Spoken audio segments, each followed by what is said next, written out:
Room number 13. I've always preferred cheap motels. Not because I'm stingy, I just like their honesty. No frills, a bed, a shower, maybe a kettle. That's it. No forced smiles or overpriced services like in fancy hotels. That evening I was exhausted. Business trip, 3 meetings in one day. My head was buzzing.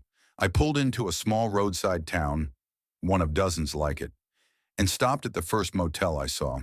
The sign flickered dimly. Sunrise. There was no one at the front desk, just an old bell. I rang it.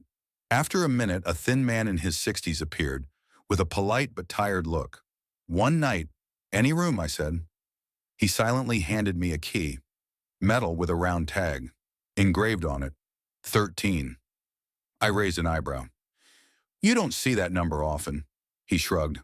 "Most guests ask for a different room, but you said any." I smirked. I wasn't superstitious. The room was perfectly ordinary. Pale walls, a bed with a worn blanket, a small TV, blinds on the window. The air smelled slightly musty but bearable. I took a shower, checked my email, and lay in bed. The clock said 11:47 p.m. A door slammed somewhere downstairs. Then, silence.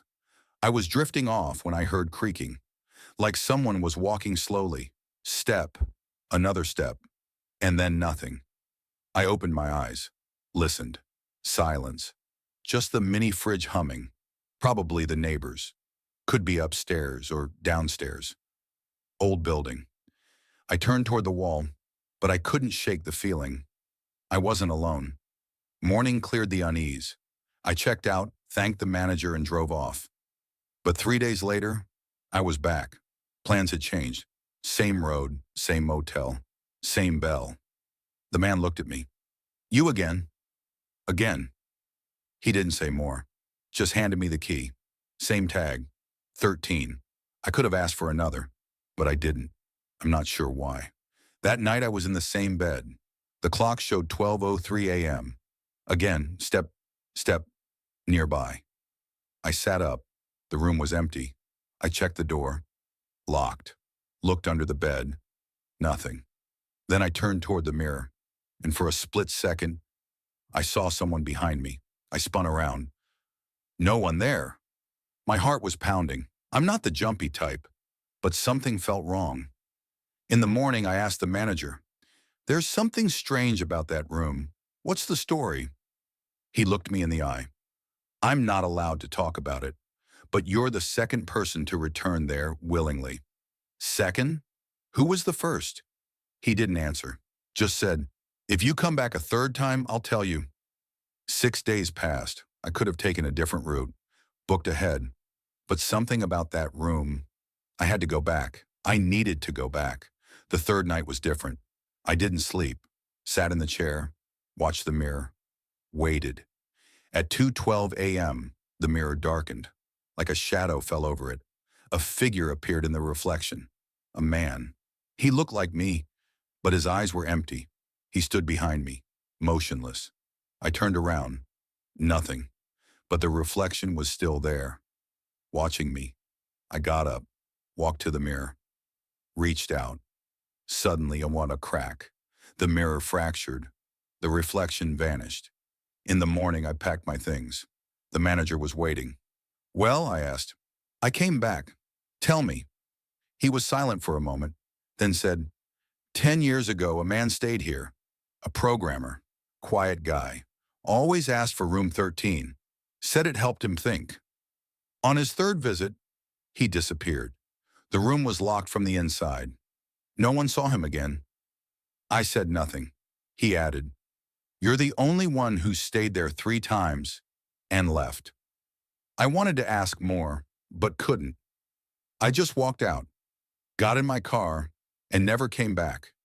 But sometimes when I pass a hotel mirror, I notice a second reflection, and I try not to look too long.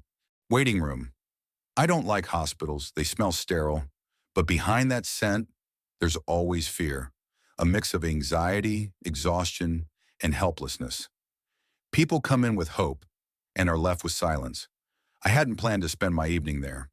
But when the call came, stuck in traffic, I had no choice. My father was in an accident. They're taking him to the city hospital, emergency department. I turned across a double line and drove without thinking, my head buzzing. He was just going to get bread. He couldn't have. The reception area was quiet, unnaturally quiet. Empty plastic chairs, a coffee machine, dim lighting. At the desk, a woman in glasses typing something. Ivan Zorin, he was just brought in, I said. She didn't look up. Take a seat. You'll be called. I sat, no one else around, just a ticking clock. 6:27 p.m. 10 minutes passed, then 20. I started pacing. No one called me. I went back to the desk. Excuse me, are you sure he's here? She nodded.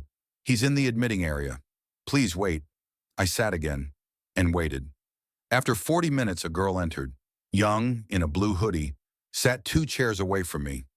Waiting for someone too? I asked. She nodded. My boyfriend. Motorcycle crash. You? My father. She didn't ask more. Just took out earbuds but didn't put them in. We sat silently. Time passed. 7:14 p.m. I stood and walked down the hallway. Silent. Closed doors. I turned the corner and almost bumped into a man in scrubs. Who are you? He asked. I'm Ivan Zorin's son. He was in an accident. He frowned. I don't recall anyone by that name. Ask reception. I returned. The woman was still typing. He's still in admittance, she said again. Please wait. I sat. The girl in the hoodie was gone. Or maybe I hadn't noticed her leave. The seats were empty again. 8:06 p.m. A man sat next to me, around 40, neatly dressed. He didn't say anything. I nodded. He didn't respond. Waiting for someone? I asked. He turned to me. Myself, he said. I chuckled. Odd joke, but okay. Seriously? He nodded. I come here every day, until they call me. Are you a patient? Something like that, he said. There's no diagnosis here, only waiting. I didn't ask more. A few minutes later, he stood and walked down the hall. Later, I followed, but he was gone. No one had seen him. The woman at the desk only said, no one's passed by. Just you. 9 p.m. I walked up to the desk. I've been waiting for over 2 hours. I need to know where my father is. She looked at me for the first time, studying me. Ivan Zorin, she repeated. She typed, then again, then again. Her face paled slightly. He's not here, not in admittance, not in the system. What do you mean he's not here?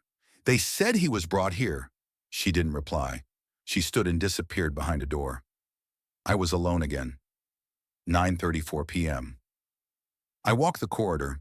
Still no doctors, no patients. Then I saw a door marked archive, slightly open. I went inside. Shelves, folders, dust. I pulled one at random.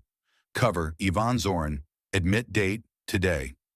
Status, not arrived. Last recorded visit, 5 years ago. I didn't understand. 10:12 p.m. I returned to the reception. Same chairs, same silence. The woman came back. She froze when she saw me. You're still here? Of course, I'm waiting for my father. She shook her head slowly. You're not supposed to be here. What do you mean? She stepped closer, whispered, this room, it's not for the living. It's for those who haven't realized what happened. What happened? You were in the crash too, with him. Silence. I felt no fear, no pain, only understanding. I sat down. A light turned on next to me. The girl in the hoodie returned, sat beside me, smiled. We both waited.